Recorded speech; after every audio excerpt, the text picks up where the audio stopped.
Hello दोस्तों, welcome back to my YouTube channel ED update. अगर आप चैनल पे फर्स्ट टाइम आए तो चैनल को जल्दी से सब्सक्राइब कर दीजिए ताकि आपको मेरे ऐसे ही अपकमिंग वीडियोस के नोटिफिकेशंस भी मिलते रहें। और ये चैनल हमारा ईडी अपडेट, जो कि हमें इंडियन एजुकेशन द्वारा जो भी अपडेट्स आते रहते हैं सारे ही मैं अपडेट्स यहाँ पे शो करते रहता हूँ, तो चैनल को सब्सक्राइब करना मत भूलिएगा। तो चलते हैं हमारे आज के मेन टॉपिक के ऊपर में, जो कि है महाराष्ट्र का मराठा आरक्षण। यस दोस्तों, जिसके कारण हमारा पूरा महाराष्ट्र हिला हुआ है राइट नाउ। कितने सारे सेक्टर्स ऐसे हैं एजुकेशन का, हर एक sector right from the beginning, that is of 11th after 10th, what will be the future of the students who appeared in the 10th examination. Yes, after 10th examination उनके बाद में जो 11th के अंदर admission होता है वो नहीं हुआ है। उसके बाद में अगर हम लोग इंजीनियरिंग की बात करें, MHT CET की एग्जामिनेशंस की बात करें, तो MHT CET का रिज़ल्ट नहीं आ पा रहा है, जस्ट बिकॉज कि हमारा ये महाराष्ट्र आरक्षण का पेंडिंग है। अभी तक के रिज़ल्ट पेंडिंग है, उसका स्टे ऑर्डर आ चुका है सुप्रीम कोर्ट द्वारा, इसलिए उसकी हियरिंग है आने वाले 27 अक्टूबर, जो कि कल की डेट है, उसके ऊपर में कम्प्लीटली डिपेंड करता है। तो कल का दिन हमारे लिए काफ़ी बड़ा दिन है, जब हमें एक तरीके का हमें एक वर्डिक्ट मिल सकता है, या फिर क्योंकि कल तो एक हियरिंग है, हमें नहीं पता है कि कल कुछ वर्डिक्ट आएगा नहीं आएगा, किस तरीके से हटाया जाएगा, क्या होगा हमें नहीं पता है। जस्ट बने रहिएगा मेरे साथ में ताकि आपको मैं अपडेट देते रहूँ। जैसे कि मैं आपको बताता हूँ, चलिए मैं आपको बताता हूँ कि कौन कौन से सेक्टर्स ऐसे हैं कि किस तरीके से अफेक्ट हो चुके हैं, और उसके बाद में हम लोग प्रोबेबल सॉल्यूशंस के ऊपर भी डिस्कस करेंगे कि कौन कौन से प्रोबेबल सॉल्यूशंस हो सकते हैं, और कि इन सॉल्यूशंस में से कौन सा एक अचीवेबल सॉल्यूशन है कि हाँ, हम इसे करने से हमारा एडमिशन का जो इश्यूज़ है, हमारे सारे स्टूडेंट्स के future more than 15 lakh 20 lakh students के फ्यूचर अभी दाव पे लगे हुए, जस्ट बिकॉज ये कोटा के चक्कर में सारी एडमिशन्स को स्टे ऑर्डर आ चुका है। सो उसके बाद में अगर हम लोग इंजीनियरिंग की बात करें, इंजीनियरिंग में भी स्टूडेंट्स अपीयर नहीं कर सकते। उसके बाद में पोस्ट ग्रेजुएशन की बात करें, पोस्ट ग्रेजुएशन में भी नहीं कर सकते। MPSC के रिज़ल्ट के बाद में भी 420 स्टूडेंट्स का जो सिलेक्शन हुआ था, उनमें से भी 55 स्टूडेंट्स महाराष्ट्र SCBC के अंदर में आते हैं। जस्ट बिकॉज ऑफ दैट जो अपॉइंटमेंट लेटर मिलना चाहिए उनको जॉब के लिए, तो वो अपॉइंटमेंट लेटर भी नहीं मिला है। 420 स्टूडेंट्स का जो ऑलरेडी सिलेक्टेड स्टूडेंट्स हैं, उनके भी करियर दाव पे लगे हुए हैं। उसके बाद में इसलिए मैं आपको कहता हूँ कि दोस्तों, आप अकेले नहीं हो, आप बिल्कुल भी डरिए मत कि हाँ हमारा क्या होगा, हमारी तरफ सरकार ध्यान नहीं दे रही है, हम MBA कर रहे हैं, हम MMS करना चाहते हैं, या फिर हम लोग इंजीनियरिंग करना चाहते हैं, बट सरकार हमारे तरफ में कोई नोटिफिकेशन रिलीज़ नहीं कर रही है। सो दोस्तों, आप अकेले नहीं हो, बिकॉज इंडिया का हर एक सेक्टर महाराष्ट्र के, जस्ट बिकॉज ये महाराष्ट्र के अंदर ही आता है, ये मराठा कोटा है जो कि सिर्फ महाराष्ट्र में आएगा। अदर देन महाराष्ट्र इसे ओपन मराठा स्टूडेंट्स को ओपन कैटेगरी में ही कंसीडर किया जाएगा। बट महाराष्ट्र में ये कहना है सरकार का कि उन्हें हर मराठा स्टूडेंट्स के ऊपर में 12% का, हर कॉलेज के अंदर 12% का रिजर्वेशन चाहिए, जिनमें सिर्फ पर्टिकुलरली महाराष्ट्र के जो socially and economically backward class के जो स्टूडेंट्स हैं उन्हें थोड़ा सा प्रिविलेज मिल सके। मैं इस कोटा के साथ या इसके अगेंस्ट की बात नहीं कर रहा हूँ, मैं एक जनरल लेवल पर टॉपिक आपसे डिस्कस करना चाहता हूँ कि जो आप फेस कर रहे हो, जो आप करंट सिचुएशन में इश्यूज़ फेस कर रहे हो, without any admissions, without any future career, further career के बारे में आपको पता नहीं कौन सा कॉलेज मिलेगा, क्या मिलेगा, कब स्टार्ट होगा। ऑलमोस्ट हो गए 3 to 4 मंथ्स हो गए MBA CET के एग्ज़ाम्स के रिज़ल्ट लगते हुए। उसके बाद में आइडॉल का एग्ज़ाम का रिज़ल्ट लगता हुआ। उसके बाद में 11th का तो एग्ज़ाम, 10th का एग्ज़ाम्स कब का हो चुके हैं, उसके स्कोर कार्ड कब के रिलीज़ हो चुके हैं। उसके बाद में एडमिशन्स अटके पड़े हैं। तो जितने भी स्टूडेंट्स इम्पैक्ट हो रहे हैं, इससे अफेक्ट हो रहे हैं, उसके बारे में हमारा सोचना है कि हम इन लोगों का करियर का क्या होगा, इन लोगों का स्टूडेंट्स के बारे में क्या होगा। जैसे कि आप स्क्रीन पे देख पा रहे हो, मैं अलग अलग सेक्टर्स के स्टूडेंट्स के बारे में यहाँ पे डिटेल्स निकाल के आपको शो कर रहा हूँ कि देखिए, अभी जो मेडिकल के अंदर UG और PG कोर्सेस है, अंडर ग्रेजुएट और पोस्ट ग्रेजुएट के कोर्सेस है, उनके अंदर भी 1750 Maratha students to get quota. अब यहाँ पे बताया हुआ है टू गेट कोटा, बट ये इन्हें मिला नहीं है, जस्ट बिकॉज के अभी तक के हमारा स्टे ऑर्डर अटका हुआ है। और अभी जहाँ से सबसे अगर हम लोग एक चीज़ की बात करें तो ये है माइनॉरिटी कोटा। जो कॉलेजेस माइनॉरिटी कोटा में आते हैं उन कॉलेजेस को ज़्यादा इम्पैक्ट नहीं होगा, जस्ट बिकॉज उनके यहाँ पे ऑलरेडी रिजर्वेशन है। काफ़ी सारे इंडिया में काफ़ी सारे महाराष्ट्र में भी काफ़ी सारे कॉलेजेस हैं जहाँ पे सिंधी माइनॉरिटी, गुजराती माइनॉरिटी, या फिर अगर मारवाड़ी माइनॉरिटी इस तरीके से चलता है, जिसके अंदर में ऑलरेडी डिस्कस किया हुआ रहता है। If you have 120 seats, then out of 126 50% will be for particularly for Marwari quota students, Maharashtra quota students, और अदरवाइज सो इस तरीके से माइनॉरिटी कोटास की आधी सीट्स तो ऐसे ही भर जाती है। उसके बाद में जितनी बचती है उसके अंदर भी कास्ट कैटेगरीज वाइज स्प्लिट हो के काफ़ी कम चीज़ सीट्स बच जाती है। सो उन कॉलेजेस के लिए ज़्यादा इम्पैक्ट नहीं होगा, बट जो कॉलेजेस कम्प्लीटली गवर्नमेंट बेस है या फिर प्राइवेट बेस्ड है जहाँ पे कोई भी माइनॉरिटीज़ नहीं है, सो उन कॉलेज में ज़्यादा इम्पैक्ट होगा। जस्ट बिकॉज कि अगर हम लोग 12% यहाँ पे हर कॉलेज में मराठा कैटेगरी का अगर हम लोग मराठा कोटा के लिए हम लोग 12% निकाल देते हैं, और अगर उतने स्टूडेंट्स नहीं मिल पाते तो उतनी सीट्स वैकेंट रहेगी, और वो सीट्स का फिर क्या, बिकॉज उन सीट्स में जो पैसे आने वाले थे उन सीट्स को जो कोई रिजर्व कर सकता था उन्हें वो लोग वो अचीव भी नहीं कर पाएंगे, और फिर वो इंस्टीट्यूट लेवल पे जाके फिर वापस से वो ओपन कैटेगरीज में ही आ जाएगा। सो अननेसेसरीली राउंड हो के हमें अगर स्टूडेंट को ओपन कैटेगरी से ही एडमिशन लेनी है तो फिर वो इतना सारा स्ट्रगल क्यों करे। क्वेश्चन यहीं पे मेनली आ जाता है। तो चलिए चलते हैं हम लोग सबसे पहले देख लेते हैं प्रोबेबल सॉल्यूशंस कौन कौन से हैं जो कि कल हमें पता चल सकते हैं। तो ये देखिए हम लोग जैसे कि ये जो आर्टिकल आप देख पा रहे हो उसके अंदर क्लियरली लिखा हुआ है कि month after stay on Maratha quota admission still on hold. Definitely जो हम लोग डिस्कस कर रहे हैं स्टार्टिंग से कि इतना समय के बाद भी अभी तक के एडमिशन्स अभी भी होल्ड पे है, तो यही यहाँ पे बात की गई है।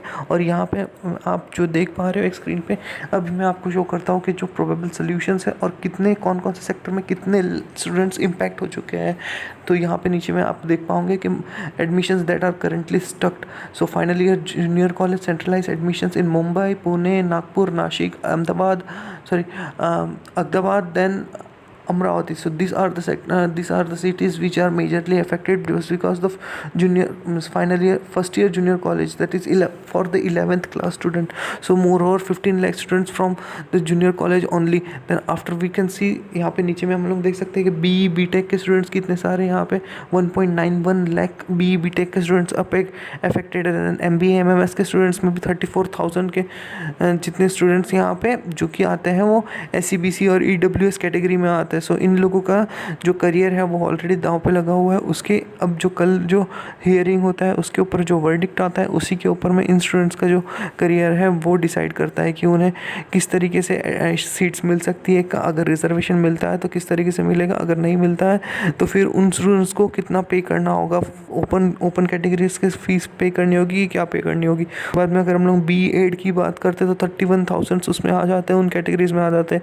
दैन थर्ड ईयर लॉ के अंदर में 14,000 आ जाते हैं। सो स्टूडेंट्स आप लोग अकेले नहीं हो, बहुत सारे स्टूडेंट्स हैं ऑल ओवर महाराष्ट्र में जिनका करियर इम्पैक्ट है। तो हम लोग चेक कर लेते हैं कि प्रोबेबल सॉल्यूशंस कौन कौन से हैं। सो सबसे पहला अगर हम सॉल्यूशन देखते हैं तो government follows court order on admissions without SCBC quota. अगर गवर्नमेंट फॉलो करता है कोर्ट के ऑर्डर ऑन एडमिशंस मीन्स अगर एडमिशन चालू कर देता है विदाउट SCBC कोटा तो क्या इम्पैक्ट हो सकता है। तो जो आंसर आएगा वो आएगा this is earlier in first year junior college where only one round of admission is done. Maratha students have to apply as open category students, but in areas where the seats are less like medical and ITI this will be problematic definitely। अगर जैसे कि first year junior college की बात करो तो after 10th यहाँ पे students के लिए कोई काफ़ी आसानी से यहाँ पे एडमिशन हो जाएंगी बिकॉज कि इसके अंदर में एक ही राउंड होता है और उसके बेस पे एडमिशन मिल जाती है। So first year junior college में तो एडमिशन हो जाएगी, बट जहाँ पे सीट्स की जो क्वांटिटी है वो अगर जहाँ पे लेस है वहाँ पे प्रॉब्लम्स आ जाएगी। जैसे कि सेक्टर यहाँ पे दिया हुआ है मेडिकल एंड ITI, तो उन सेक्टर्स में प्रॉब्लम हो जाएगी जस्ट बिकॉज कि जो आरक्षण का कोटा है वहाँ पे अगर जो स्टूडेंट्स SCBC और EWS में भी आता है अगर उन्हें भी ओपन कैटेगरी से एडमिशन लेनी पड़ी तो फीस काफ़ी ज़्यादा बढ़ जाएगी। जो ओपन कैटेगरीज की फ़ीस होती है वो एनी हाउ ज़्यादा ही होती है अदर देन रिजर्व कैटेगरीज़ की। तो ये यहाँ पे एक प्रॉब्लम क्रिएट कर सकता है। अगर हम लोग नेक्स्ट सोल्यूशन देखते हैं तो if admissions are finalised as a degree courses where several rounds have been conducted, SCBC admissions would have to be cancelled and those seats converted into the open category। Definitely अगर admission अगर finalise हो जाते हैं as a degree courses so जो इतने सारे हमारे rounds होते हैं उसके अंदर में SCBC का कोटा नहीं होगा और SCBC के जितने भी स्टूडेंट्स रहेंगे वो सारे ओपन में कंसिडर होंगे और ओपन की फ़ीस पे करनी पड़ेगी, जिससे क्या होगा वो universities would then have to accommodate deserving Maratha students under the EWS quota. अब जो EWS का कोटा बच जाता है अगर SCBC नहीं है तो फिर EWS सेशन लेना होगा। EWS means economy weaker section. So उन स्टूडेंट्स के उस कोटा के अंदर में जो मराठा मराठा स्टूडेंट्स हैं उन्हें भी एकोमोडेट करना पड़ेगा, अब उन्हें भी प्रायोरिटी देनी होगी यूनिवर्सिटीज़ को। सो ये एक चैलेंजिंग फेज़ आ जाएगा, ये एक हमारा सेकंड ऑप्शन आ जाएगा। सो इसके अंदर में क्या होगा, universities would then have to accommodate deserving Maratha students under the EWS quota. The rest of the Maratha students would have to complete it in the open category. So ये एक lucky draw की तरह हो जाएगा, जो students को admission मिल गया, जो जिन स्टूडेंट्स यहाँ पे EWS के अंदर में एकोमोडेट कर पाए अपनी सीट्स को, ठीक है। अगर जो स्टूडेंट्स रह गए वो सारों को open category as an apply करना होगा। सो ये एक ऑप्शन हो जाएगा, बट इसके अंदर में फिर से करप्शन स्टार्ट हो जाएगा, जस्ट बिकॉज के सीट्स अगर लिमिटेड रहेगी तो फिर उसके अंदर अचीव उसमें फिर कौन से स्टूडेंट्स को, पर्टिकुलर स्टूडेंट्स को दिया जाए। अब भले मेरिट, लोग कहते हैं मेरिट बेसिस पे होता है हर चीज़, बट मेरिट बेसिस पे हमें पता है कि इंडियन एजुकेशन में काफ़ी सारा करप्शन चलते रहता है। सो अगर वहाँ पे मैनेजमेंट कोटा आ गया तो अगर फिर उसके लिए गवर्नमेंट को ध्यान रखना होगा कि जो सीट्स पर्टिकुलरली मेरिट बेसिस के लिए दी गई है इन सीट्स का मिसयूज़ ना हो, उसे किसी भी तरीके से लोग खरीदने की कोशिश ना करें। सो इस तरीके से भी यहाँ पे एक चैलेंज फेस करना हो सकता है। उसके बाद में अगर हम लोग थर्ड ऑप्शन देखते हैं तो For the admissions underway, government could keep aside SCBC quota seats entirely and proceed admitting students for the rest of the seats until the issue by the SC Supreme Court, that is, and students applying under SCBC quota could given a second chance if the quota is declared valid. So thereafter इसके ये एक future पे depend हो गया, futuristic सवाल हो गया कि अगर बाद में SCBC का कोटा वैलिड हो जाता है, अभी के लिए तो स्टूडेंट्स को नॉर्मल सीट्स दे दी जाए, सारे स्टूडेंट्स को इक्वली ट्रीट करके नॉर्मल सीट्स दे दी जाए, और उसके बाद में अगर कुछ सुप्रीम कोर्ट वर्डिक्ट देता है कि नहीं SCBC का कोटा होना चाहिए, वैलिड हो जाता है, प्रूफ हो जाता है, तो फिर उसके बाद में उन पर्टिकुलर जो भी क्लास में लाइक 60 की स्ट्रेंथ है उसमें से जितने भी स्टूडेंट्स SCBC कोटा के अंदर में वैलिड आता है, सो उन्हें SCBC के प्रिविलेजेस मिले जाए। सो इस तरीके से हो सकता है, तो ये एक प्रोबेबल सोल्यूशन हम लोग सोच सकते हैं कि हाँ ये एक पॉसिबल है। उसके बाद में जो फोर्थ ऑप्शन है वो है government could increase seats of for courses where demand outstrip supplies in such streams it could seek post facto regulatory clearance after admitting more students, but if approval does not come, students would face disruption. Definitely अगर ये एक ऐसा solution है जो कि out of the box है, just because इसके अंदर में क्लियरली बोला है कि government could increase seats for the courses. ये एक काफ़ी बड़ा चेंज हो सकता है जो इतने जल्दी पॉसिबल नहीं है, इतने जल्दी इसका सोल्यूशंस नहीं आ सकते हैं। अगर हर कॉलेज में उतने सीट्स मराठा कोटा के लिए, पर्टिकुलर कोटा के लिए इतना सीट्स बढ़ाया जाए, ये पॉसिबल नहीं है आज के स्टेज में, जस्ट बिकॉज के इतने स्टूडेंट्स का ऑलरेडी ये डिले हो चुका है एडमिशन प्रोसेस। और अगर अभी स्टूडेंट्स के कॉलेजेस के कोर्सेज की सीट्स बढ़ाई गई तो उसके बाद में काफ़ी मेजर इम्पैक्ट होगा। जितना भी इनका सोचा समझा हुआ प्लान है इतने सालों से जो चलते आ रहा है वो फॉलो नहीं हो पाएगा, और उसके लिए काफ़ी सारे सेक्टर्स अलग से इम्पैक्ट हो जाएंगे। तो ये पॉसिबल सोल्यूशन नहीं। दोस्तों ये थे हमारे प्रोबेबल सोल्यूशंस। तो देखते हैं हम लोग कल के दिन हमें क्या वर्डिक्ट मिलता है, क्या हियरिंग होती है, उसके ऊपर हमारा करियर डिपेंडेंट है। तो दोस्तों जुड़े रहिएगा मेरे चैनल से और चैनल को सब्सक्राइब कर दीजिएगा।